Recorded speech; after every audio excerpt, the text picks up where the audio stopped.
vamos ao vivo. Maravilha. Hoje preparem a caneta, porque eu vou tentar dar uma apertada. Vamos ver como vocês se sentem. Se eu der uma apertadinha de leve na velocidade. Se ficar muito ruim, aí vocês me chamam a atenção para o próximo, eu diminuo a velocidade de novo. Tá bom? Vamos que vamos então. Ragadirogan satatan shaktan sheshakaya prasurdana sheshan autsukya mohar aridanjakana yopurva vaidyaya namostu tasmai. Sejam todas bem-vindas, sejam todos bem-vindos a mais um vídeo dessa série Vida Veda nos Samhitas no canal do Vida Veda no YouTube e agora dentro da UMais. Meu nome é Matheus e hoje a gente vai continuar a nossa leitura do Ashtanga Hridayam Sutrasthana, capítulo 6, o Anaswarupa Vijnana, o capítulo sobre o conhecimento das substâncias sólidas, né, dos alimentos. E a gente parou no shloka número 26, pausa, e a gente estava começando aqui, então vamos começar hoje, o Krutana Pakwana Vargaha. A palavra Varga significa o grupo, né? Já vimos isso um bocado. O grupo do quê? O grupo de Anna, né? Lembra do título do capítulo? Anaswarupa Vijnana. Então, Anna significa comida. Inclusive, tive uma paciente essa semana que chamava Anna. E eu expliquei para ela, olha, o seu nome em sânscrito significa comida, né? Anna, com 2 N's especificamente, né? Anna com 2 N's. Que tipo de comida, né? O capítulo é inteiro sobre comida. O que caracteriza o grupinho que a gente vai ver agora? O que caracteriza é que ele é Kruta Ana, ou ele é Pakwa Ana. Kruta Ana, a palavra Krut significa fazer. Então, são alimentos preparados, né? O grupo Pakwa Ana significa alimentos que foram pakwa, que foram cozidos. Olha que maravilha. Então, Krutana Pakwana Vargaha, começando agora mesmo para vocês. A minha ambição hoje é a gente ir até o shloka, a primeira metade do shloka número 32. Então, eu quero ver tipo uns 6 shlokas. E eu sei que eu estou puxando um pouco né, a nossa velocidade aqui. E eu não quero que puxar a velocidade prejudique a compreensão, tá? Mas é que a gente precisa acelerar aos pouquinhos, senão a gente não vai acabar esse livro mais nunca, né? Então vamos embora. Às vezes eu estou parando, estou dando uma colher de chá, estou falando sobre sânscrito e estou, né, deixando tudo um pouquinho mais suave e aos poucos, pedagogicamente, é para tornar a vida de vocês um pouco mais fácil, mas aos poucos a gente vai ter que ir acelerando. Então, vamos ver se hoje a gente consegue dar uma aceleradinha, sem prejudicar a compreensão. Então, os shlokas 26, 27, 28, 29, 30, 31 e 32, parando na primeira metade do 32, eles dizem o seguinte: Mandapeya vilepinam modanasya chalaghavam yatapurvam shivastatra mandovatanulumanam trudglani dosha shopagna pachano dhatu samyakrit srotomardava kritsvedi sandhukshayati chanalam kshutrashnaglani daurbalya Kukshi roga jvarapaham mallanulomani pathya peya dipana pachani vilepi grahani hridya trushnagni dipani hitam vrannakshiroga samshodha durbala sneha painam sudhauta prasruta svino tyaktoshna Chaudano laguhu yashchagneyaushadha kwatha sadhito brashtatandulaha viparito guru kshira masatyairyaschya saditaha iti dravya kriya yoga manadyai sarvamadishet. Então a gente vai parar aqui, ó, no meu mundo ideal. Pausa. Pronto. Então vamos voltar lá em cima e vamos entender o que ele está querendo falar, né? Então ele começou o grupo das substâncias que são cozidas, que são preparadas. E aí ele faz uma listinha de substâncias cozidas e preparadas. Manda, peia, vilepi, vilepinam, Odanasya. Então ele fala de 4 substâncias basicamente aqui, que ele chama de Manda, Peya, Vilepi e Odana. Então 4 substâncias preparadas. Cha, Laghavam. E elas são leves, né? Elas são substâncias que todas essas preparações são preparações leves. São preparações feitas de quê? São preparações feitas de anna, são preparações feitas de comida. Então a gente não sabe exatamente 100%. Quer dizer, muitos de vocês sabem do que eles são feitos. E alguns de vocês acham que são feitos de arroz. E eles não são feitos só de arroz. Manda, peia, vilepi e odana, eles são feitos de grãos variados, né? É que o arroz é o mais comum de todos, tá? Então, o que é, Matheus, isso aqui? O manda, o peia, o vilepi e o odana, eles são níveis de cozimento do arroz e de outros grãos que tem como variação fundamental a quantidade, a proporção de grão para líquido. O que isso significa? Eu cozinho um arroz, vou usar o arroz como exemplo, mas lembre que não é só arroz, tá? Eu cozinho o arroz e na primeira fervida que ele dá no arroz, eu coo o arroz, tiro todos os grãos sólidos e sobra só aquela água de arroz, aquela água lavada de arroz, que inclusive na cultura brasileira e na cultura, muitas culturas tradicionais usam essa água. Minha avó dava banho de arroz na gente, né? Então, você toma arroz, passa no rosto arroz, né, Selminha? Então, você tem uma série de utilizações para essa água de arroz, né? E aqui no Ayurveda o nome disso é manda, né? Então, é aquela água que é uma água, é como se a gente às vezes fala, é água suja, né? Não tem nem muita coisa ali. E aí, do manda, que é a água sem grãos, que é como se fosse uma água lavada com arroz, até o odana, a gente vai de um líquido que não tem nenhum grãozinho de arroz para um sólido que só tem arroz e não tem líquido. Então, enquanto manda é uma fervurinha que você coa todos os grãos e fica só com aquela água de arroz, o odana é uma substância na qual a gente deixa a água toda evaporar e fica só com o sólido. Em algumas tradições, eles cozinham em 16 vezes de água, cozinham e depois coam. Mas vocês vão ver que parece que no Ashtanga Hridayam ele sugere a feitura do odana muito parecida como o brasileiro faz arroz, que é botar o arroz e a água na panela, ou os chineses também, os indianos também. Bota a água e o arroz na panela e deixa evaporar a água até só sobrar arroz. Então é basicamente o arroz que vocês comem aí, ou a quinoa, ou os outros grãos que vocês comem, que você deixa a água toda evaporar. Tradicionalmente, aí, Charaka Samhita Times, você nem faz arroz desse jeito. Você bota o arroz em 16 vezes de água, deixa ele diminuir a água e depois você coa, né? Então a gente faria o arroz coado 100% das vezes. Você nunca faria um arroz que você deixa a água toda evaporar. E é interessante porque tem evidências modernas, né, de contaminações diversas dos grãos e do solo que defendem o cozimento e o descarte da água depois do cozimento. Você cozinha lá, então, por exemplo, arsênico, né, um que é muito comum. Tem alguns lugares do mundo que tem um solo muito rico em arsênico. E aí, quando você cozinha o arroz e deixa a água toda evaporar, fica o arsênico ali na comida e você pode ter uma contaminação, por exemplo, de quem está consumindo aquele arroz.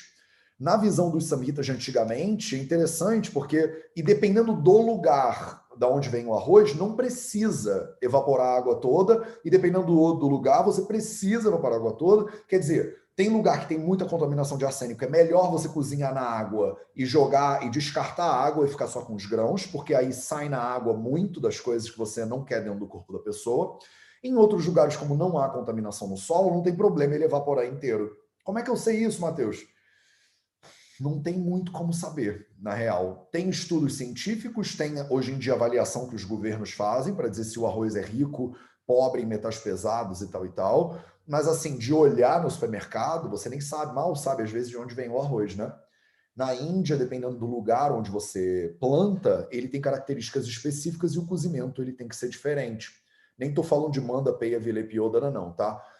Para a visão do Ashtanga Hridayam, a gente nem tinha que pensar em nada disso. São só métodos de cozimento totalmente diferentes, porque o solo, de repente, não era tão contaminado quanto é hoje em dia.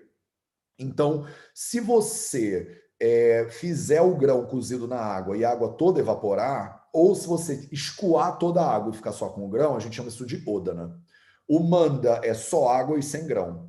Ah, Matheus, o que é o peia e o vilepe? São estados intermediários nesse processo. O que vai acontecendo? Vai ficando mais grão e menos água, à medida que você caminha do manda para o peia, para o vilepe e para o odana. É basicamente isso.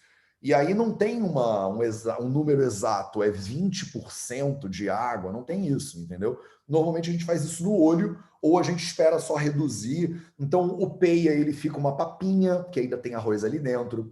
Muitas pessoas, quando fazem o peia, até amassam o arroz, e aí você pega o arroz e transforma ele numa papa mesmo, sendo que o manda não tem grão, pela visão deles aqui. O peia tem um pouco de grão, mas ele fica já misturado.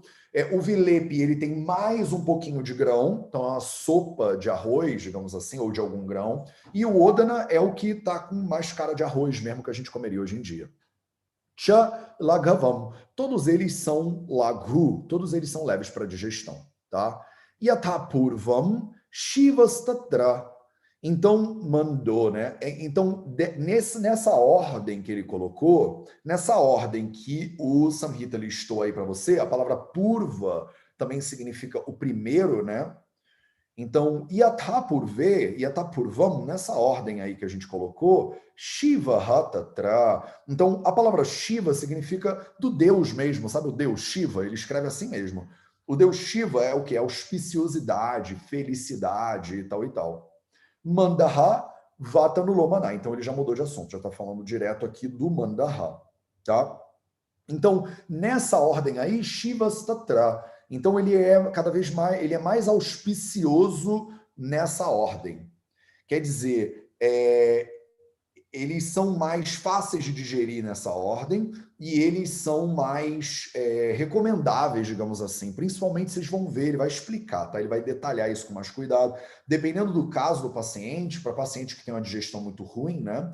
Eles são melhores aí nessa ordem, né? E são mais fáceis de digerir, eles são mais absorvíveis pelo corpo, talvez, nessa ordem. Porque é meio óbvio, né? Porque o mando ele é líquido, você está tomando um líquido, né? E ele tem quase nutriente nenhum ali dentro. E aí o odana já é sólido. Então é óbvio que ele fica mais fácil de digerir quanto mais líquido ele é, né? Beleza. E aí ele começa, né? Então vamos dar um resumão de todos eles e aí depois ele entra em mais detalhes de todos eles, né? Então, manda havata nulomanaha. Então vamos começar pelo manda, né? Vamos começar nessa ordem. Então, o primeiro deles aí, ele é vata anulomanaha.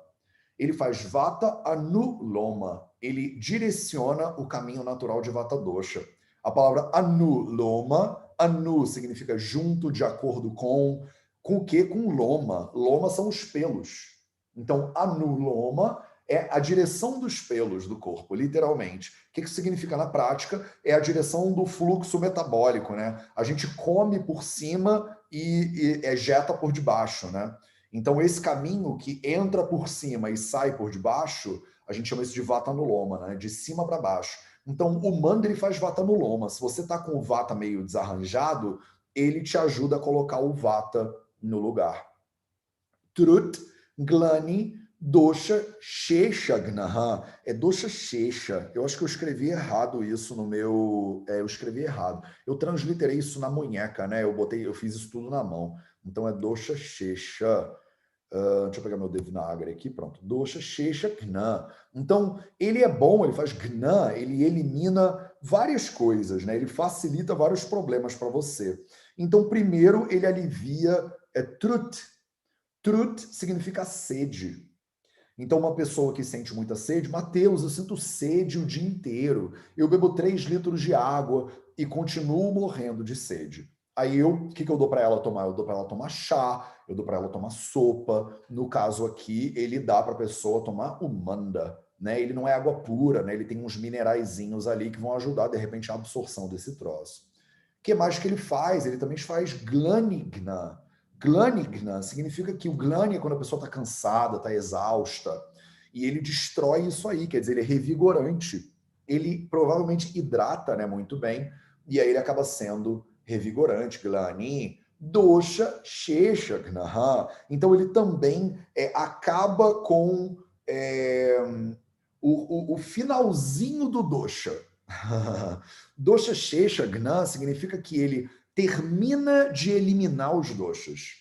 Isso aqui só faz contexto, só faz sentido no contexto do Panchakarma. A gente usa muito manda, por exemplo, peia, vilepa, oda, nessas coisas, no contexto do samsarjana krama, que a gente chama. Samsarjana krama são as disciplinas de realimentação pós-panchakarma. Quando a pessoa acaba de fazer uma terapia de shodhana, né, basti, vireka, vamana, essas coisas, você faz um samsarjana krama, a pessoa fica uma semana, 2 semanas se realimentando. E aí ele fala, isso aqui tudo está embutido nesse conceito de dosha shesha, tá? Quando você tira os doshas do corpo, pode ser que ainda fique um doshinha grudado em algum lugar ali. E aí o manda, ele faz dosha shesha gna. Se ficou um pedacinho ali de alguma impureza, ele faz um último detoxinho para arrematar, digamos assim. Pachana, então ele faz amma pachana, ele melhora a tua digestão e promove uma digestão de amma, né? Amma dosha. E ele faz dhatu samya krut. 3 palavras. Dhatu, vocês conhecem. Samya e terceira palavra, krut. Dhatu samya krut significa que samya é o equilíbrio dos dhatus. Krut, ele gera, ele promove.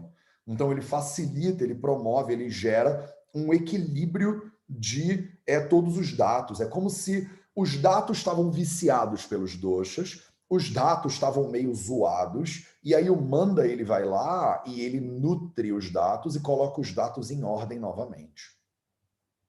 Sroto Mardava Krut Svedi. Então ele faz uma série de coisas no Srodo Marda, né? Então ele te ajuda Sroto Mardava Krut e também faz Svedi. Então ele faz várias outras coisas também, né? Então Sroto Mardava Krut Svedi significa que ele promove também uma sudação. Então ele abre provavelmente os poros, né, do corpo da pessoa e ajuda a eliminar suor, né? A eliminar sveda, né? Svedi, então ele elimina o sveda. E ele faz srotomarda krut, então ele ajuda também, é uma maravilha esse negócio, né? Ele faz srotomarda, ele deixa os seus shrotas, os seus canais de circulação suaves, digamos assim. É como se ele estivesse dizendo assim, ele meio que abre os canais, né? Ele dá uma limpada nos canais. Parece que é a pérola do Himalaia, esse negócio, né? Isso é só água suja de arroz, na real. Mas minha avó já sabia desse negócio, minha avó já desconfiava do poder da água de arroz, né? Sandukshayati cha analaha. Então, cha analaha, anala significa digestão, então ele também aumenta, né, a digestão, ele melhora a digestão. E Sandukshayati, eu não tenho a menor ideia do que significa isso, vou pesquisar junto com vocês, na verdade. Sandhu, porque não é Sandhi, Sandhu, nem tem essa palavra. Sanduksha, o que ele diminui? Não é Sandikshaya, é Sandukshaya. Vamos no Samhitão. Na dúvida, não sei o que é. Vamos no Samhitão. Samhitão está aqui para ajudar a gente. Então, Samhitão, Srotomarda Sandukshayati cha analaha. Então, Sandukshayati, Doshasya Shesho, Dosha Sheshaha, não falou nada. O comentário desse Shloka, os 2 comentários são... Não, um deles é bem grande, o segundo é pequenininho, mas o primeiro é bem grande. Deixa eu ver se ele me dá uma pista do que é esse Sandukshayati. Blá, blá, blá. Eu acho que ele não vai melhorar, ele não vai mudar nada. Tem a ver com Srotomarda Krut. Virechana Karmanicha Krutchana Evamsara Vakajara Dosha Sheshati Krutavamana Virechana Sya, já falei isso para vocês. Dosha Shesha Karanam, já falei. Tena Chavamana Karmani Virechana Karmanicha Kartavi Yoga Bhayat, não nada de novo. Shosha ainda está falando desse troço. Tatamandaha, Pachanot, Dhatu Samyak, não falou nada, só repetiu o shloka. Tata Srota Samardavam Karoti, então ele faz ele deixa os shrotas mais suaves. Tata Sveda Yatiti, Svedi, Vahimcha Dipayati, não adiciona nada, nada. Então ele meio que ignorou esse Sandukshayati.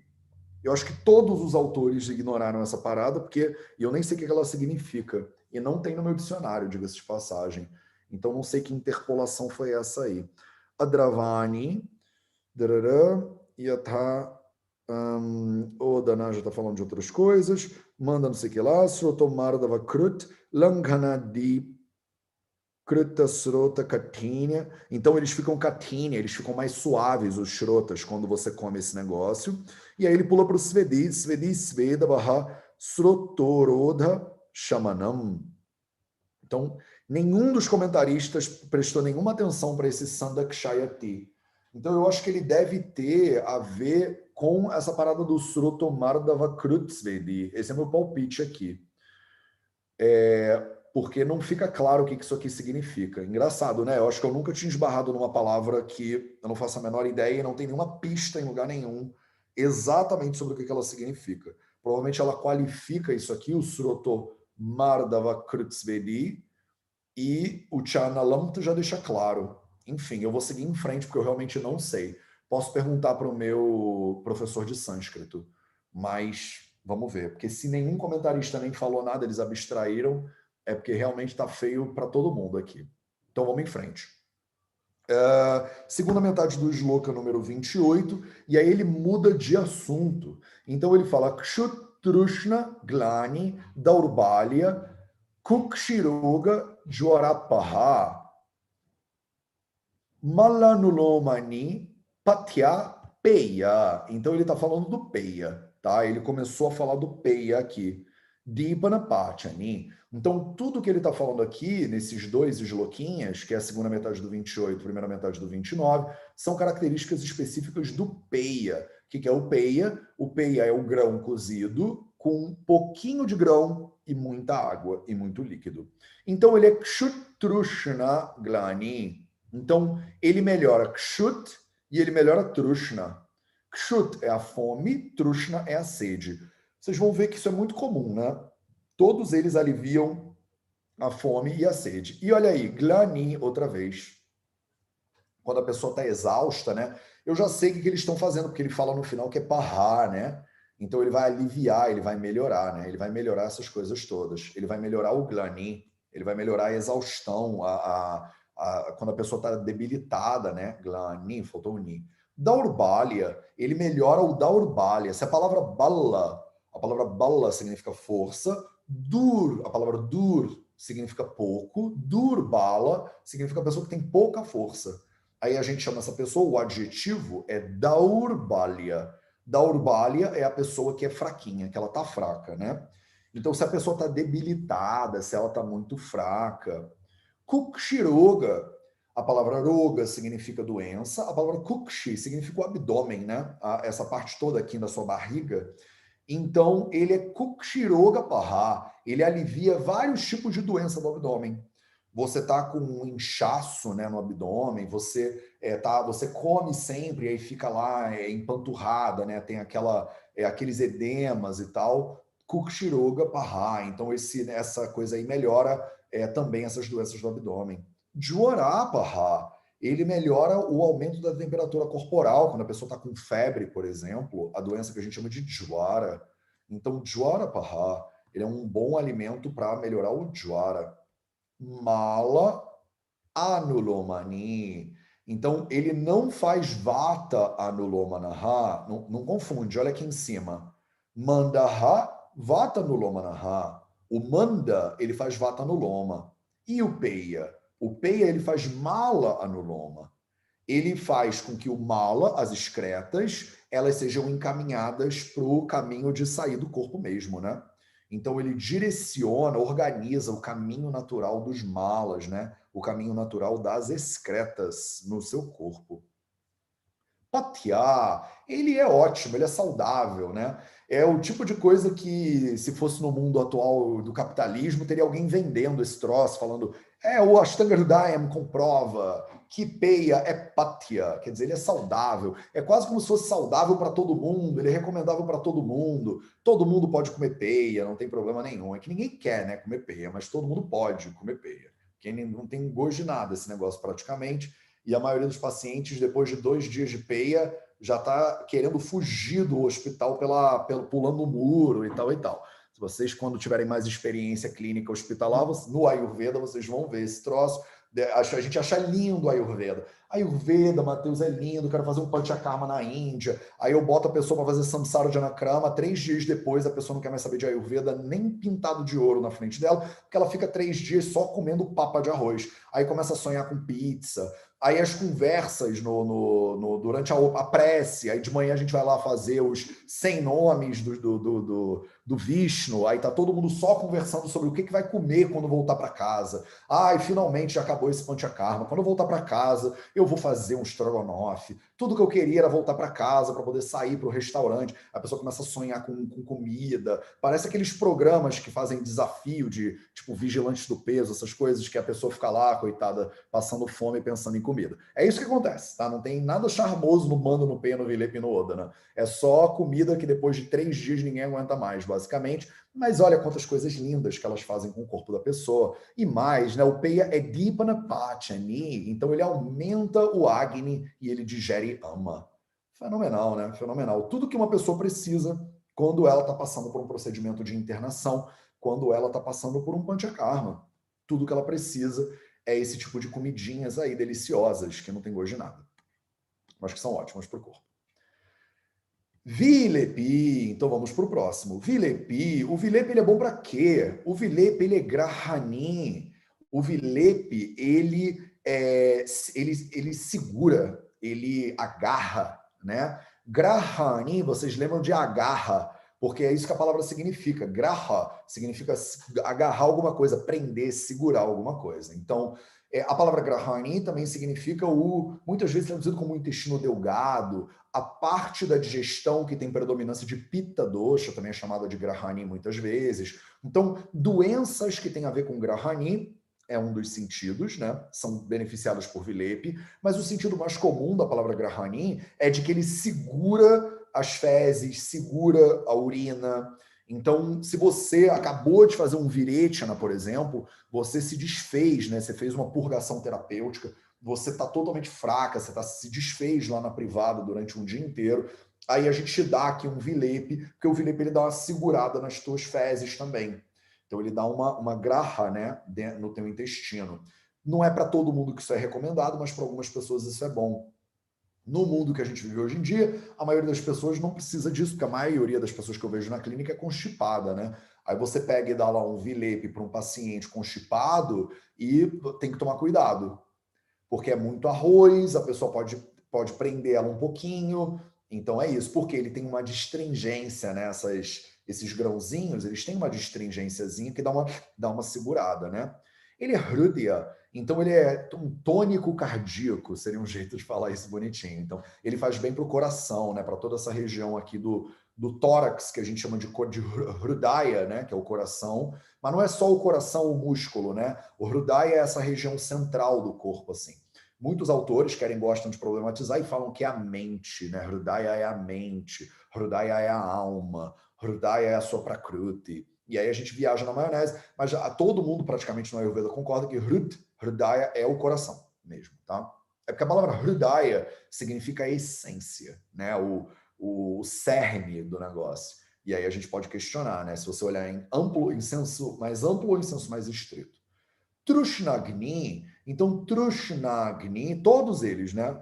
Todos eles ajudam com Trushnagni. Então eles fazem Gna, ele mata, ele acaba com Trushna, com a sede. Então eles são ótimos, principalmente para pessoas que têm mania de achar que estão sempre com sede. Bebo água o tempo inteiro e estou sempre com sede. E aí tem uma galera que bebe água que tem muito sal dentro da água. E aí essa água que é pH alcalino, aí você vai lá, tem carbonato de cálcio, mais do que tem água dentro do negócio. E aí a pessoa fica ressecada mesmo e continua bebendo água para sempre, o que é ótimo para a pessoa que vende água, mas às vezes não é bom para a pessoa que está bebendo água, né? E essas substâncias aqui, todas praticamente, elas são Trishna Gna, elas acabam com a sede. Dipani Hita. Então, Dipana já aprenderam, né? Agni Dipana. Toda vez que vocês virem a palavra Dipana, você tem que entender que é Agni Dipana. Ele aumenta o quê? O Agni. A palavra Dipana tem muito a ver com fazer fagulha, literalmente. Você pode fazer isso com fogo, né? A gente chama isso em inglês de to kindle, né? To kindle a fire. Eles chamam o negócio da Amazon de Kindle, né? Ele é para... a ideia é essa em inglês, né? Que ele vai despertar a sua vontade de ler, talvez. Então, o Dipana, ele significa literalmente alguma coisa que está acontecendo com fogo, né? Então, ele é Agni Dipana. E o Pachana, ele é Amapachana. Esse é um nome completo que vocês têm que saber. Quem estuda Ayurveda tem que lembrar desse negócio, porque eles têm efeitos totalmente diferentes. Um aumenta o Agni e o outro digere Ama. Isso é totalmente diferente. Ah, Matheus, mas na prática é parecido. Na prática é parecido. Mas na teoria, a prática é outra, né? Então, você precisa saber a teoria. Você precisa saber a teoria. Porque a gente ainda não chegou lá, mas no futuro a gente vai chegar. E se você não tiver clara a diferença do Agni para Ama, se você achar que é tudo a mesma coisa, a gente vai ter livros que são mais complexos de Chikitsa que você vai se embolar no meio do raciocínio. Hita, a palavra Hita significa que ele é muito saudável, né? Hita é um dos objetivos, né, do Ayurveda, é você fazer com que todo mundo fique feliz e fique saudável, tá? Vrana, Akshiroga, vamos lá, uma por uma então. Vrana, aí tem um A desse Vrana que é do Akshiroga, Samshuddha, Durbala, Snehapai Nam. Então ele é bom para uma série de situações aqui específicas. Vamos ver uma por uma. Primeiro, ele é bom para Vrana. Vrana é quando você sofre um machucado, quando você tem alguma, sei lá, um machucado é o melhor. Você se cortou, por exemplo, né? Então Vrana significa isso. O que significa, Matheus, então dizer que um negócio é Vrana? Significa que ele é cicatrizante. Significa normalmente que ele é cicatrizante, significa que, por exemplo, dentro do corpo, no estômago, você pode ter vrana. Uma vrana dentro do estômago, a gente chama ela de úlcera, por exemplo. Então, se ele tem uma propriedade cicatrizante, quando você come esse negócio aí, ele pode ser cicatrizante dentro do seu corpo também. Mas você pode botar uma pasta, né, de arroz, por exemplo, na pele. Ele está dizendo que ele ajuda em caso de vrana. Akshiroga, ele ajuda em caso de Akshiroga. Roga, doença de quê? De Akshi. Akshi são os olhos. Então, doenças oftalmológicas, né, diversas. Aí você não vai botar arroz no olho, pelo amor de Deus. Mas de você comer esse negócio, ele nutre o seu corpo. Eles são tônicos muito importantes, né, para o Ayurveda, esses grãos cozidos de maneira diferente, né? Samshuddha, se a pessoa acabou de fazer Shodhana, ela é um Samshuddha. O Samshuddha é uma pessoa que passou por um Panchakarma, por exemplo. Então, se você acabou de fazer Shodhana, você está com o corpo debilitado, você está com o Vata um pouco agravado, você é um Samshuddha. Durbala, já expliquei. Bala, força. Durbala, pouca força. Então, a pessoa que está fraquinha. Tudo isso acontece quando a pessoa acabou de fazer um Panchakarma. Sneha Pai. Se você acabou de beber óleo. Se você acabou de beber gordura. Ah, Matheus, quem é que bebe gordura? Quem passa por um Panchakarma normalmente faz Sneha Pana. Sneha Pana significa beber gordura. Só que aqui ele não fala Sneha Pana, ele chama de Sneha Pai. Mas é a mesma coisa. Você ficou bebendo óleo, no caso ghee, o óleo de coco, o óleo de gergelim, tem várias oleações internas possíveis de fazer. O mais comum é você fazer Sneha-pana com ghee, mas não é o único Sneha-pana possível. Se você acabou de fazer Sneha-pana, esse Vilepe aí, ele é bom para você. Ele vai ser legal para você. Normalmente, essas terapias de oleação precedem o Panchakarma. Tá vendo por que a gente usa muito esse negócio durante as terapias de Panchakarma? Porque durante o Sneha-pana, durante o próprio procedimento e depois no Samsara Janakrama, o Manda, o Peya e o Vilepi, pelo menos até agora, eles são absolutamente recomendados. Beleza? E aí, continuando, ele fala Sudhautaha Prasrutaha Svina Atyaktoshma Cha Odano Laguhu. Então, esse é o cara da vez. Odana. Então, falamos de todos os três, né? Óbvio que a gente ia falar do Odana também. E aí, o que ele fala do Odana? Primeiro, Sudhautaha. A palavra Sudhauta significa limpo, né? Alguma coisa que foi limpa. É isso, não tem outro jeito. Eu fico às vezes procurando sinônimo e não encontro, né? Sudhauta significa limpo mesmo, tá? Prasruta significa alguma coisa que foi realizada, que foi feita até o fim, digamos assim, tá? Uma coisa que foi executada, por exemplo, é uma coisa que ela é prasruta, tá? E o que foi executado? Svina. A palavra... Eita, ferro, marcou todo esquisito. Svina, a palavra svina significa cozinhar. Cozinhar. Então você tem que cozinhar alguma coisa direito, né? E essa coisa que você cozinhou direito, atyakta ushma. Então, atyakta significa abandonar, foi abandonado. O que abandonou? Ushma. Ushma significa calor e ushma também significa vapor. Então, você acabou de cozinhar a comida e ela já foi... Ela não está mais fumegando, não está saindo, não está borbulhando, ela não está liberando mais vapor nenhum. Então, vocês cozinham esses líquidos, você já viu, né? Do tipo assim, por que o Odana é importante? Atyakta Ushma. Quando acontece Atyakta Ushma? É quando acabou a água, né? Então, você bota a água junto com o arroz, cozinha. Quando acabou a água, não sai mais vapor da panela. Acabou de sair vapor da panela, isso é Atyakta Ushma. Então, o que ele está dizendo aqui? Ele está falando o método de cozimento do Odana, no capítulo 6 do Ashtanga Hridayam Sutra, mais para frente ele vai dar outras opções. Mas agora é arroz junto com a água, ou o grão junto com a água, cozinha até sumir a água, até a água desaparecer totalmente. Isso aí é para Srutasvina. Isso aí é um cozimento...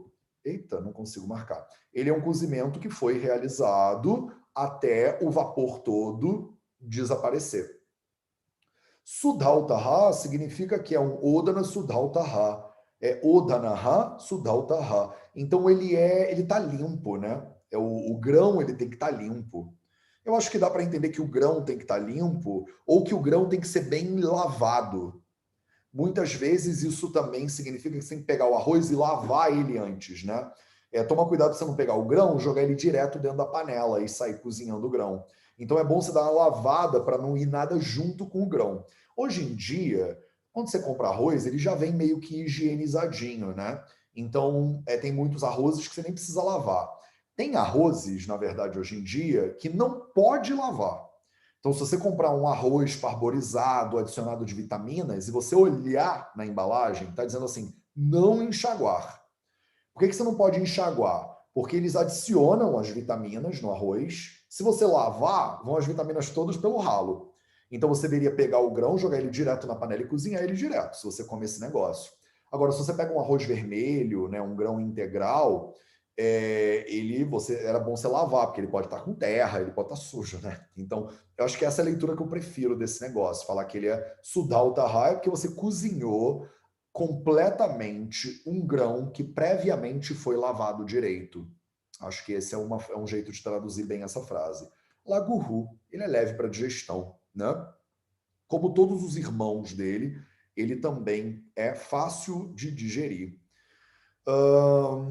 Yashagne Aushadha. Então vamos lá, vamos devagar. Yaha Shaagne Yaushadha Quatha Sadhita. Então, o Sadhita, ele é... Bom, eu não vou me antecipar, né? Eu já falei mais ou menos disso, mas agora eu vou explicar ele do início. Então, Yaha significa assim, esse negócio aí que a gente está falando, né? Cha Agne Aushadha Quatha. Isso aqui são 3 palavras. Então, Agne vem de Agni, vem de fogo, né? E a palavra Agneia, às vezes usada Agneia, significa alguma coisa que tem uma propriedade quente, né? Não significa, não está falando só do Agni, do poder digestivo, tá? As palavras em sânscrito, como em português, são usadas a mesma palavra em contextos com significados diferentes. Então, a palavra Agneia aqui, ela significa que é alguma coisa que tem uma propriedade, uma potência quente. Seria tipo um Ushnavirya, como a gente fala. Tem muitas substâncias que são consideradas Agneia. Elas são Ushnavirya, elas têm a potência quente. Que substâncias de potência quente? Aushadha. Aushadha são, na verdade, substâncias medicinais. São plantas medicinais que têm potência quente, quatha, o decocto dessas plantas medicinais. Então, você vai pegar uma planta medicinal que tem uma propriedade quente, você vai fazer uma decocção com essa planta, um decocto da planta de potência quente, e aí você vai fazer sadita, você vai fazer alguma coisa de maneira completa. E o que, que é? Brushta tandulaha. A gente já viu um pouquinho disso. Você vai assar ou fritar esses grãos que são o tandula, né? São os grãos que não têm a casca. Então vamos lá, como é que você. Quais são as opções aqui, né? Diferentes que ele está colocando para você. Tem 3 opções aqui, tá? Na minha leitura. 3 opções. A primeira opção é o grão que é cozido em água até a água desaparecer completamente. Esse grão é lagu, ele é leve para digestão. Segunda opção, o grão que é cozido usando, em vez de água, uma decocção de ervas que tem a potência quente, que é isso aqui, ó. Agneya Aushada Quatha. Então, eu vou cozinhar o meu arroz num decocto de ervas de propriedade quente. Isso é bastante interessante. Eu faço isso, não faço mais tanto, mas fazia isso muito lá na Índia. De fazer, em vez de usar água, usar um chá para cozinhar o arroz, por exemplo, dentro de um chá específico de ervas. E aí o arroz, ele entranha com as características das ervas. Ah, Matheus, por que você fazia isso? Porque na Índia, os alimentos têm uma qualidade, pelo menos onde eu morava, os alimentos têm uma qualidade muito ruim. A água era horrorosa, os alimentos, nojenta mesmo, de sair da bica com cheiro de esgoto. Os alimentos eram muito ruins, eles usam muito spray de DDT e o caceta. E eu lá na Índia, depois de 2 meses, eu chegava na Índia de viagem, por exemplo, depois de 2 meses eu estava começando a ficar todo esquisito. E não tem muito o que fazer, né? Porque eu queria estar lá, queria morar lá, mas eu ficava com brutueja, chegava a ter caspa, por exemplo, que não é uma coisa que para mim é tão comum, mas eu ficava todo esquisito e eu sabia, era comida. E aí o que eu ficava fazendo? Eu ficava fazendo malabarismo com a minha saúde. Então eu tentava fazer o arroz com o decocto de plantas que pudessem ajudar um pouquinho a dar uma desintoxicada nessa parada. Mas não vê como não adianta, o lugar onde você mora, ele influencia muito na tua saúde. É muito difícil. Se você mora num lugar que é muito poluído, você não sofrer efeito na saúde da poluição, é muito difícil, tá? Aí, Ricardo Barreto, mais um ponto importante para você sobre que legal, né? Morar em Jamnagar. Brusta Tandula, terceira opção. Então, primeira opção, cozinha o grão na água até a água parar de nadar. Segunda opção, cozinha o grão no decocto de alguma erva de propriedade quente. Terceira opção, você nem cozinha o grão, você assa o grão sem a casca, o grão já tem que estar sem a casca, e você assa ele na panela, ou você frita ele, né, refoga ele na frigideira. É isso que ele está dizendo aqui. E aí, isso aí também faz com que o grão fique fácil de digerir. Essas 3 opções são laguru, são fáceis de digerir, tá? E aí, são fáceis de digerir. Viparitoguru. Essa palavra aqui você já conhece porque a gente já usou ela muito. A palavra viparita significa o oposto, o contrário. O contrário, guruhu. O contrário é pesado para digerir. Por exemplo, o que é contrário, né? O que é pesado para digerir? O grão ou arroz que é preparado com kshira, que é preparado com leite. Ah, Matheus, e o arroz doce? Exato. Ah, Matheus, e como é que é o nome daquele negócio que minha mãe faz na festa junina, que é uma delícia? Como é que é? Não é cuscuz, não é cocada, é Eu não estou conseguindo ler os lábios de vocês. Eu não vou lembrar. Mas eu sei, sabe o que eu estou falando? Bota cravo, que é uma coisa deliciosa de comer, que chama... Putz, eu vou lembrar. Mas você cozinhou um grão...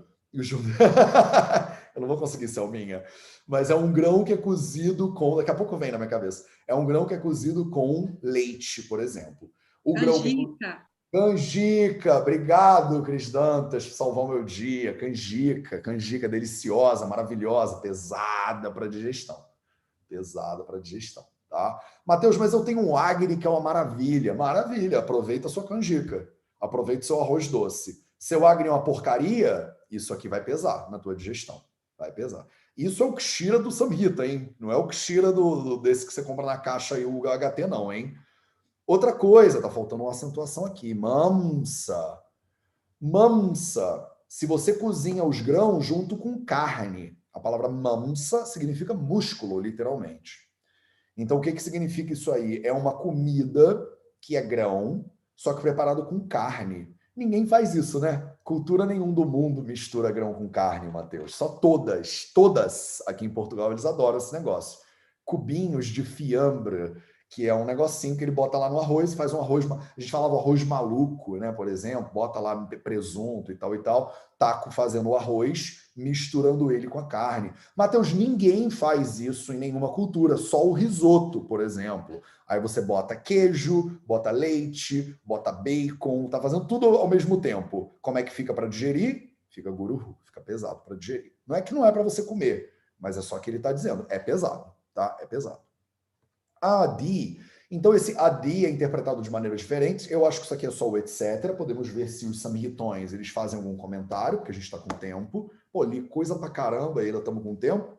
Vocês estão acompanhando, pessoas? Faz assim com o dedinho, se tá ok, mais ou menos. Cris Dantas está assim. Já acompanhei mais melhor. É porque antigamente eu botava na tela, traduzia, né? Então, tem duas interpretações aqui para a palavra Adi. Então, vou aceitar que está fluindo essa parada aí. Se vocês estiverem muito loucas, depois manda mensagem para mim lá no Telegram que a gente tenta acertar. Mas essa é a velocidade boa. Tipo, 6 slocas, 7 slocas numa aula seria bem lindo. Isso aqui é interpretado de duas maneiras fundamentais. A primeira é o Adi, que significa o etc. Então, se você cozinhar os seus grãos com leite, com carne e etc., e a gente não sabe o que é esse etc., mas a gente parte do princípio, por quê? O leite é um alimento que é guru, é um alimento pesado. A carne, mamsa, normalmente são guru, são pesados. E aí você mistura uma coisa que é leve, como um grão, um arroz, com uma coisa que é pesada, e ela fica pesada. É só para você não se enganar, o Vagbata está te ajudando a pensar assim, olha, não é porque o arroz é leve que você vai botar uma coisa pesada e vai ficar leve. Se você botar uma coisa pesada no leve, ele vai ficar pesado. Então, o adi, da maneira como eu entendo, é outras coisas pesadas. Tem algumas traduções que usam aqui o adi. Adi significa carne de... como fala isso em português? A gente chama isso de mutton. Mutton é como se fosse um bichinho desses de 4 patas aí. É tipo um carneiro? Não. É tipo uma cabra, um mutton, né? Um carneiro ou uma cabra, alguma coisa assim. Deixa eu jogar aqui no meu Google Translators para eu saber o que é isso. Mutton. Mutton é um carneiro, tá? Mutton é um carneiro. Então, adi é carne de carneiro também.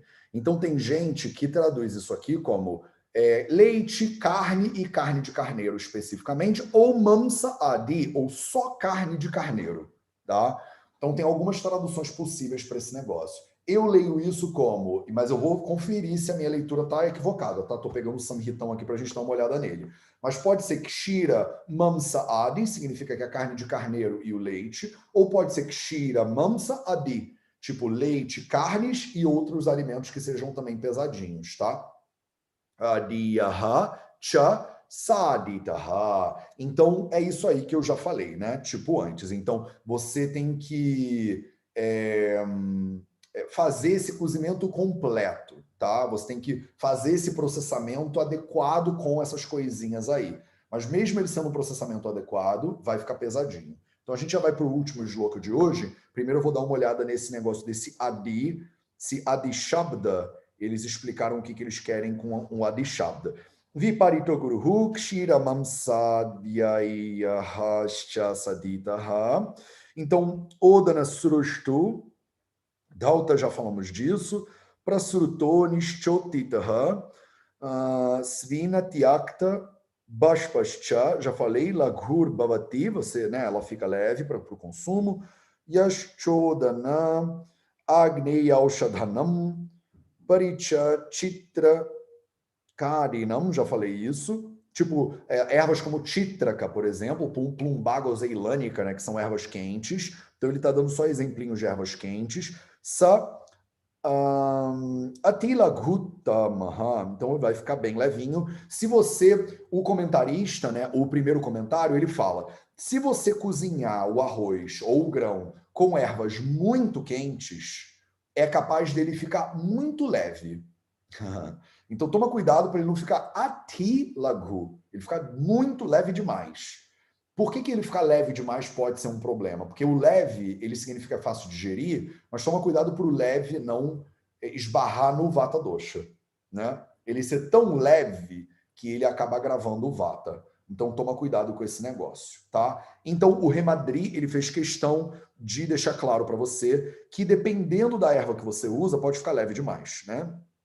Yatokta Lakshana Dodanad Viparito Yo Dhauta Dihi, não contribuiu com nada, Kshira Mamsadibihi Madhuraihischa Sadhitaha Sotigruhu. Então, e se essa substância, que é, por exemplo, o Kshira, o Mamsa, o problema delas, de acordo com o Remadri, é porque Madura e Ri, elas são muito doces. Elas são substâncias doces. Então, a substância, quando ela é doce, Saditaha Saha Ati Guruhu, ela pode deixar o grão muito pesado. Então, toma cuidado, aí ele levou em consideração aqui não só o fato delas terem guruguna, né, delas terem o característica pesada, o fato deles terem madura raça. Então, ele ampliou o significado aqui. Mas ele não falou Adi Shabda, né, a palavra Adi significa mais o quê?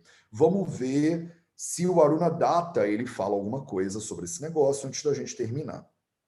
Então, Padviparitaha Kshiradi Sadhitascha Guruhu. Não falou nada. Sudhautaha Samyak Prakshali Tatandulaha. Já falei isso para vocês. Pô, mas ele não deu nada, nada, nada. Shista Odana Laguhu. Já falamos isso. Svinaha Atiktoshma. Já expliquei. Shitatva Mapraptaha. Agneya Aushadha Quata Sadhitaha, então a mesma coisa que ele falou já antes, Chitrakadi Quatam, então, por exemplo, Chitrakadi Quata, que é um tipo de quata, um decocto que faz com chitraka e outras ervinhas diferentes, que são ervas bem quentes, tá? Ervas de potência bem quente. Dravyasthani Dattva Sadhitaha, Brushta Tandulaha, Brushtaihi Tandulaihi Sadhitaha. Então tá, então é quando você... Eles não acrescentam muita coisa às vezes, né? Mas eles tentam deixar o mais claro possível. Então, quando você torra ou assa o grão completamente, sadhita, até o final, né? Se você assar o grão bem, completamente, ele também fica leve. Eu acho que é porque o discípulo devia falar, eu dei uma assada no grão aqui e ficou pesado. Aí o Arunadatta falou, mas tu assou errado, tu assou pouco, tem que assar direito, tem que assar até ele ficar assado mesmo. Viparitaha Adhauta Tanduladi. Adhauta, Tanduladi. Então ele fala, Viparita, aqui, essa palavra do oposto, e o Adi também significa quando o grão não está lavado direito. Então ele falou que tem que lavar o grão direito e ele tem que ser sem a casca, né? E aí o Arunadatta está sendo mais útil. E ele está dizendo, olha, se você não lavar o grão direito, ou se você não usar o grão sem casca, ele também pode ficar pesado. Mamsa Shabdhanatra, Mamsa Rasaha. E aí ele quer dizer aqui também, ele quer expandir o significado, mas tem mais coisas, Daltara. Yashakshiradini Dravasthane Datvasa Dhitaha. dravasthane, kshiradini dravasthane, datvasadhitaha. Eu não sei exatamente o que isso significa. Datvasadhitaha. Não tem isso. Datvatsadhitaha. Kshiradani dravasthane. Eu não sei se ele quer dizer, não sei, gente, exatamente o que ele quer dizer. Mas é como assim, se o leite não tá legal, se o leite não, de repente, se o leite não seguiu as regras de retirada do leite, ele dá problema também. E mamsa shabdanatra mamsa rasaha. Ele está querendo dizer nessa palavra aqui, mamsa, de acordo com o Arunadatta, que é o segundo comentarista, ele está querendo dizer sopa de carne, e não a carne, necessariamente. Adya Shabda Sneha Dayaha. Então, e também outras substâncias que sejam gordurosas, outras gorduras. Adya Shabda Sneha Dayaha. Outras substâncias que sejam sneha, que sejam muito gordurosas. Então, é interessante isso aqui, ó. O mamsarasa, ele não é a carne. Então, eu estava falando, é quando bota fiambre no arroz e tal, mas o Arunadatta discorda. O Arunadatta está dizendo assim, não, é quando você cozinha o grão em sopa de carne. Então, o que a gente faz dentro do Ayurveda? A gente faz um negócio que chama mamsarasa, a gente vai chegar nela daqui a pouquinho. O mamsarasa é quando você pega a carne, cozinha ela, tira a carne, o músculo, e come a sopa daquele negócio. E aí você está meio que extraindo a gordura e algumas propriedades da carne, mas você não come o músculo, você não bota ele para dentro do corpo, porque ele é pesado para digestão pra caramba. Mas você se nutre daquele líquido, né, que sai do cozimento da carne, de acordo com os samhitas aqui. Então, ele está dizendo que parece que não é a carne, parece que é mamsarasa. Mamsa shabdenatra mamsarasaha. Quando ele usa a palavra mamsa aqui, ele está falando do suco da carne, do caldo de carne. Tá? Não é caldo de carne, aqueles negócios horrorosos que vem num cubinho, não, tá, meu povo? Pela madrugada. Mas a gente usa, né, essas coisas hoje em dia. Você pega lá o cubo do negócio e bota na panela para dar gosto, né, e tal, porque tem um monte de coisa horrorosa dentro daquilo. Tradicionalmente, você faria uma sopa com a carne, tira a carne e cozinha o arroz ali dentro daquela sopa. Aí você está absorvendo os nutrientes da carne para dentro do arroz, só que isso pode deixar o arroz, no caso, guruhu, pesadinho, tá bom? E vamos para o final para a gente encerrar isso com chave de ouro, porque eu já passei da hora. Kshiradi sadhane udakam prakshepyameva uktacha sangrahe kshiradi sadhita dravyamna samyak briktasaram bhavatiti, era aquilo que eu estava falando antes. Variktatha purvakam Kshiradhya, eles adoram falar de leite. Kshiradhya está, eu também, né? Dupadeshe nupadagdham kata yet. Então assim, qual é o problema? Qual é o problema do leite, né? A gente já viu qual é o problema do leite. Então assim, toma muito cuidado com esse Kshira aqui, né? O Arunadatta fez umas 3 linhas ali falando sobre o Kshira, tá? E basicamente assim, toma cuidado com o Kshira, porque você pode falar que ele é Kshira, e se ele for um Kshira bem feito, que segue os princípios bonitinhos, ele já vai deixar a comida guruhu. Mas tem um monte de Kshira por aí que nem Kshira deveria ser. E aí esses aí nem contam, tá? Se você usar esses aí, você tá danada, tá? Tô resumindo aqui para a linguagem de 2021 o que o Arunadatta estava dizendo ali. E vamos para o último shloka. Iti dravya kriya yoga manadyaihi sarvamadishet. Então, eu acabei de falar para você uma série de coisas. Então, iti é uma estrutura muito comum que a gente usa no sânscrito para dizer assim, tô encerrando um assunto. Todo final de capítulo ele fala iti. Então, assim, tipo, meio que acabei esse assunto aqui, tá? Então, isso aqui é o que você deveria saber. Esse aqui é o efeito dravya das substâncias, kriya, que são preparadas, yoga, que sofrem algumas misturas que são combinadas com outras substâncias. Manadhyaihi, vou ter que olhar o comentário para saber exatamente o que ele quer dizer. Sarva madishet. Então, sarva, todas as substâncias, madishet, você tem que determinar, você tem que indicar. Manadhyaihi é usando, na verdade, a sua inteligência, né? que acontece aqui? Ele deu alguns exemplos de preparo, mas ele não vai falar de todas elas. Para você entender todas elas, Sarva Madhishet, para determinar todas elas, você tem que levar em consideração Dravya, a substância, Kriya, a forma de preparo, Yoga, a maneira como ela é combinada com outras coisas, Mana, Dhyayi. E você tem que usar a tua cabeça, basicamente. Você tem que parar para raciocinar que tudo que você usa, a maneira como você processa e com o que você processa afeta o resultado final das substâncias que são preparadas, cozidas. Então ele fez em uma linha uma explanação da complexidade do Ayurveda.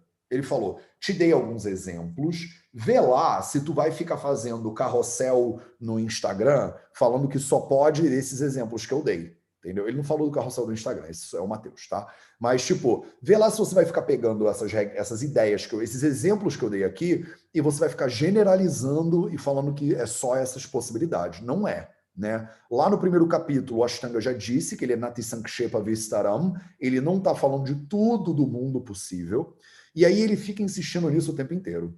Sarva Madhishet, se você quiser determinar tudo, você tem que levar em consideração tudo. Ah, Matheus, mas e se eu cozinhar com feno grego e com cúrcuma e com uma folhinha de louro? Muda a parada toda, de novo. Por quê? Mudou o Dravya, mudou a substância que você usa, mudou o Kriya, mudou a maneira como você processa, mudou o Yoga, mudou a combinação, tá? Então, só precisava desse shloka, na real, né? Ele podia ter feito esse capítulo inteiro assim. O capítulo inteiro, né? Meio shloka, Dravya, Kriya, Yoga, Manadhyaihi, Sarva Madhishet. Pronto. Se você parar para prestar atenção em como você faz, o que você usa e as combinações, pronto, você consegue entender com base na sua cabecinha todas as substâncias que existem aí e o efeito que ela pode ter no corpo. Mas é óbvio que eu dei alguns exemplos aqui para vocês, porque eu, Vagbata, né? Tô falando aqui na voz do Vagbata, eu sou maneiro pra caramba. Então tô te dando umas dicas aí. Dicas principalmente de Manda, Peya, Vilepi e Odana, que são 4 substâncias absolutamente fundamentais. Já vou abrir para as perguntas. Antes disso, vou mostrar para vocês aqui na tela quais são os shlokas que a gente talvez trabalhe na semana que vem. Já que todo mundo falou que está muito fácil, eu posso continuar nessa velocidade. Então a gente vai mais uns 6 shlokinhas. Vou botar eles na tela aqui para vocês. Pronto. Olha que maravilha, quanto dever de casa. Cris Dantas, você ficou feliz a beça agora, hein? Legal. Então, para a semana que vem, mandem isso aqui, por favor, no grupo das nerds. A gente está preparando uma parada dentro da UMais para a gente abolir o Telegram, inclusive, ficar todo mundo dentro da UMais, tipo um Facebook do Vida Veda que a gente está criando, mas vai demorar um mês, pelo menos, para ele sair. Estou com uma equipe em cima disso para ver se isso sai, mas coisas tecnológicas, né? Enquanto isso, espero que tenha sido fácil para vocês entrarem dentro do Zoom pelo link da UMais. E para a galera que está assistindo no YouTube, maravilhoso, porque esse conteúdo sempre vai ser feito ao vivo, de graça, ele vai ficar no YouTube para sempre. Mas se você quiser participar no Zoom, é bom você entrar lá pela plataforma da UMais, tá? Não entrar pelo YouTube. Matheus, por que você está fazendo isso? Vou parar de dividir a tela, tá? Tiraram a foto, tiraram um printzinho aí? Então, beleza. Por que você faz isso comigo, Matheus? Porque, gente, eu não mando no YouTube, né? Amanhã o YouTube decide tirar meus vídeos todos do ar, ficamos todos desamparados. Aí eu decidi, há 2 anos e meio atrás, quando isso aqui tudo era mato, criar o Mais. Eu falei, eu vou criar um lugar onde vai ficar tudo do Vida Veda. E mesmo que tenha uma revolução lá nos headquarters do Google, imagina que amanhã o Mark Zuckerberg decide que ele odeia o Ayurveda e não tem mais canal de Ayurveda no Instagram. Aí eu fico sem canal no Instagram. Aí não, eu tenho ao mais. Então eu não gosto de construir a minha casa no terreno dos outros, então eu simplesmente estou criando uma plataforma só para o Vida Veda, né? E essa plataforma é o mais. A galera que está aqui no Zoom agora, a galera está toda dentro do mais. Então vamos lá, tirar dúvidas de vocês, já passei 6 minutos do horário, mas vamos que vamos ser felizes aqui. Fala, Samsung Galaxy S7. Oi, Matheus. Tá Olha, eu utilizo bastante esta técnica do Samsarjana Krama para reanimar o Agni dos pacientes, porque, não sei, funciona melhor do que fazer regime anti-ama e tudo, as pessoas gostam mais, mas utilizo muito um Basmati. porque é o que foi recomendado noutros cursos que eu tive. Mas eu tenho sempre a impressão que o basmati é um arroz que não tem nada, né? Que é um arroz que já foi muito traficado e que não tem muitos nutrientes. O que é que tu poderias recomendar como outro grão, que seja ligeiro e que possa ser utilizado para este tipo de protocolo? Onde você mora? Em França, no sul da França. Mas onde? Sul da França é gigante, né? Em Marselha é muito perto das Camargue, que tem um Pronto. arroz que é próprio daqui, mas que tem bastantes poluentes, então é delicado fazer um tratamento com um arroz que Então mesmo você vai fazer assim: Marseille, sul da França, França inteira, Alemanha, Espanha, Portugal. Aí você vai abrindo até achar a melhor qualidade possível. Se tiver no quintal de casa, esse é o melhor. Se ele é importado da Índia, se o de Marseille está poluído porque tem os poluentes, imagina o que vem importado da Índia que a gente nem sabe onde, como é que está sendo plantado esse negócio. Então, dependendo de onde vocês estão aqui, tem 23 pessoas aqui agora no Zoom, né? E no YouTube deve ter mais uma galerinha aí maravilhosa. Então, dependendo de onde você está, você tem que procurar o grão que é local para você. Grão de espelta, tem lugares que usam quinoa, que a quinoa é endógena e local e ela é melhor. Tem lugares que vão usar, aqui na Europa, tem algo mais no leste europeu, eles usam muito buckwheat, né? Então eles vão usar o buckwheat, que é o deles. Eu tenho amigos que são russos que não gostam de arroz. Mas eles falam, minha mãe, quando eu era pequeno, quando a gente ficava doente, faziam lá um porridge com buckwheat, que é basicamente um mingau, só que em vez de mingau de aveia, é um mingau de buckwheat. Eu não tenho a menor ideia de como é buckwheat em português, mas eu vou descobrir agora para vocês. Mas está claro, você precisa procurar o que é local da pessoa que você está tentando ajudar. Nunca não. Quase nunca é basmati. Quase nunca é. Tá? Mas é que o basmati ele é muito comum no norte da Índia.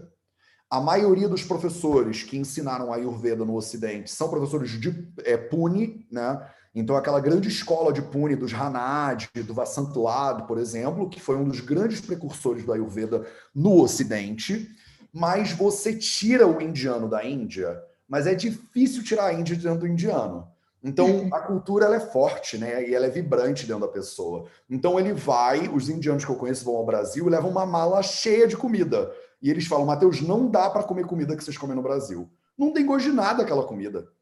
Eu falo, mas o senhor, desculpa, senhor doutor, o senhor prefere comer miojo? Ah, eu prefiro, porque pelo menos o miojo ele tem gosto da comida que eu gosto e tal, entendeu? Então o bom é você tomar cuidado, porque senão a gente fica importando cultura, né? E eu tenho certeza que no sul da França, eu morei em Grenoble durante um mesinho num verão aí, muitos anos atrás, e cara, é tudo muito específicozinho, bonitinho, né? A agricultura francesa é incrível, tem toda uma proteção, então procura, de repente não é arroz, de repente algum outro grão, entendeu? Não sei se seria tipo um trigo sarraceno, porque os trigos eles não são exatamente desse grupinho, né? Aqui o trigo, eu não sei se o pessoal faz, às vezes fazem, né? Porridge com trigo e tal, mas não é o mais comum. O mais comum são esses grãos mais gordinhos, tipo arroz mesmo. Tá claro? Sim, tenho só mais uma dúvida. Vai. Eu não percebi, tendo em conta as últimas aulas, em que nós aprendemos que os grãos, o arroz ou outros podem ser mais guro, mais lago. Aqui para fazer o manda peia vilepi, tem que ser um grão que é lago, ou mesmo se o grão for guru, com este procedimento ele fica mais lago. Sem dúvida nenhuma, se o grão for pesado, ele vai ficar mais leve com o cozimento, e você só comendo a papa é mais leve do que comer o grão inteiro. Mas no caso que você falou, né? Tô fazendo tipo um antiama, tô fazendo um samsara janakrama, é melhor o grão ser leve também. A pior coisa que você faz, bom, não é a pior, vai, tem muitas coisas ruins que as pessoas fazem por aí. Mas uma das piores coisas que você faz com um paciente de samsara janakrama, que o Agni dele está detonado pelo Panchakarma, é dar alguma coisa mais pesadinha para ele comer. Então ele vai empanzinar e dar um trabalho tremendo. Que é o que acontece muito, né? Muitas pessoas, como eu estava brincando, fazem Panchakarma, saturam de ficar em hospital, vão para casa e comem Burger King. Aí depois volta falando que o Panchakarma não deu certo, não sei o que lá, que tá pior do que foi a encomenda, ficou pior do que o soneto, não sei o que, aquela coisa toda. Entendeu? Tá claro? Então, melhor é o Laguzinho. Cris Dantas, pode perguntar. Tá esse frio todo no Porto, Cris? Aqui tá um sol desgraçado, tá azul, o céu tá tão... Hoje estava previsto fazer 23 graus. Eu disse para os meus alunos, eu não tenho nem roupa para isso mais. Eu não tenho roupa para 23 graus. Não está tão frio, não, mas assim, dentro de casa está meio Tá frio. de poncho, Cris Dantas, isso aí é o que? Não é poncho, é uma mantinha. Todo mundo gosta da minha mantinha. Essa é uma mantinha, olha, linda. Tá 22 graus, Cris Dantas, não sei se Mas tem... é aí dentro da tua casa, Matheus, porque bate sol à tarde. Na minha casa não bate sol à tarde, então já fica mais frio. Me pergunta, Deixa eu te Cris perguntar. Dantas. Em minha defesa, quero dizer que só ficou mais complicado aí nos últimos slogans, porque eu não tinha os slogans finais. Eu não sei se eu me confundi, mas para hoje era até a primeira metade do 30. O resto então, aí vocês, mas aí vocês que já estão aqui desde o início, tem que saber que eu vou falar até a metade do 30 e vou fazer até o 32, entendeu? Tudo bem. Eu agora vocês são a nata do Ayurveda brasileiro, em língua portuguesa, português, francês e tal. Que isso? Com certeza. Então, eu já aprendi a lição hoje e eu vou... Não, foi por isso. É porque eu pensei, acho que dá para ir mais um pouquinho e aí abusei um pouquinho da boa vontade de todo mundo. Mas, por mim, pode ser esse slogan que está ótimo. Outra coisa que eu queria perguntar rápida é, Agneya e Ushnavirya são sinônimos? Em muitos contextos são. Em muitos contextos são, sim. A gente vai ver quando chegar lá no capítulo 9, ele vai começar a falar de substâncias que são agneia. E essas substâncias são agneia, elas normalmente são Ushnavirya. Sim. É que nada em língua nenhuma, na real, mas no sânscrito, nada é sinônimo absoluto, né?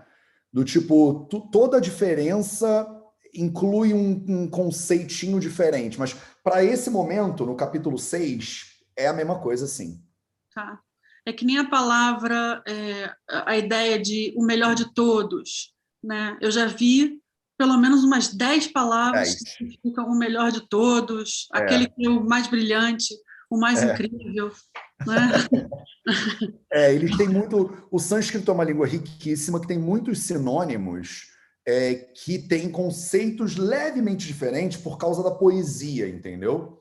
Então, se você está falando de uma coisa, por exemplo, que é quente, a palavra que você vai usar para o melhor de todos, você vai dizer que é aquele que mais brilha, porque ele é quem? Porque você está falando de calor, você está falando de luz, entendeu? Aí, quando você fala de uma coisa que é muito boa para a saúde, você fala que ele é shrestha, que ele é o que produz mais bem-estar. Quando você está falando comparando elementos, você fala que ele é para. Para é o que vem primeiro de todos, porque tem uma listinha. Então, tem uma dose de poesia aqui, que quando você traduz para prosa, meio que fica tudo a mesma coisa. Mas que dentro do contexto poético, você vai falar que, por exemplo, a luz da pessoa te ilumina. E literalmente ela não te ilumina, não tem luz nenhuma, né? Mas é só a poesiazinha, né? E o Ashtanga Hridayam, ele faz isso. Ele é um livro absolutamente poético, né? Então, o que é lindo pra gente que é nerd, mas para a maioria das pessoas é absolutamente desnecessário. O meu professor de sânscrito, por exemplo, que não entende nada de Ayurveda, ele fica lendo isso aqui e ele fala, pra quê? Precisava desse jogo inteiro? Era só falar isso bom e isso ruim. Não entende. As pessoas às vezes não entendem. Até o pessoal que entende o sânscrito às vezes não entende a lógica do Samhita, entendeu? Porque o Samhita, ele tá falando de Ayurveda em poesia. Sim. Então é um nível, outro nível de brincadeira. Tá, obrigada. Tá claro, Cris? Tá claro. Maravilha, obrigado. Vou me despedir de vocês com uma notícia que as pessoas que tiveram que sair perderam. Eu tô gravando, eu não sei se isso vai dar certo, tá? Então tô contando só para vocês, não espalha no YouTube. Eu tô gravando as minhas aulas de sânscrito agora, com o meu professor de sânscrito. E talvez eu consiga disponibilizar isso para vocês mais para frente. Mas eu primeiro vou ter certeza de que ele não vai me abandonar, porque eu já fui abandonado por muitos professores. Eles têm uma dificuldade de horário, sem querer generalizar uma cultura inteira, mas todos os meus professores indianos, eles têm uma dificuldade de compromisso. Então eles começam daqui a 3 meses, o cara fala, não posso mais, e meio que minha professora de sânscrito acabou de me abandonar porque ela estava sem horário e simplesmente, tipo, sumiu, assim, sabe? Então isso, para quem conhece a cultura indiana, sabe que isso é meio comum. Então eu estou gravando as minhas aulas de sânscrito e no momento que eu achar que elas vão ficar robustas, eu vou disponibilizar isso para vocês dentro da UMais também, lá no Plano Pro. Só para vocês terem, né? Porque eu estou estudando o Laghu Siddhanta Kaumudi, que é gramática em sânscrito. E aí eu estou fazendo uma leitura do Laghu Siddhanta Kaumudi com o Kapil, que é meu professor de sânscrito, e se a gente fechar o Laghu Siddhanta Kaumudi, vai demorar um bocado, aí eu vou pegar isso tudo, vai ser um curso dentro da UMais, que não vai ter custo nenhum, mas vai ficar lá para vocês, tá? Então, promessas do futuro, só para a galera que é mega ultra nerd, saber que no futuro talvez tenha um curso de sânscrito, mas aí é nível vida Veda de sânscrito, tô indo direto na gramática, entendeu? Não vai ser do tipo aquilo que a gente fez no capítulo 2. Tá bom? Um beijo para vocês, obrigado pela presença de todo mundo aí. A gente se vê de novo na quarta-feira que vem para continuar falando sobre os alimentos cozidos. Um beijo para todos e boa semana. Ragadirogan satatan shaktan sheshakaya prasrutana sheshan autsukya mohar atidan jakana yopurva vaidyaya namostu tasmai bhishajam sadhu vratanam bhadramagamashyalinam Abhyasta karmanam bhadram bhadrabilashinam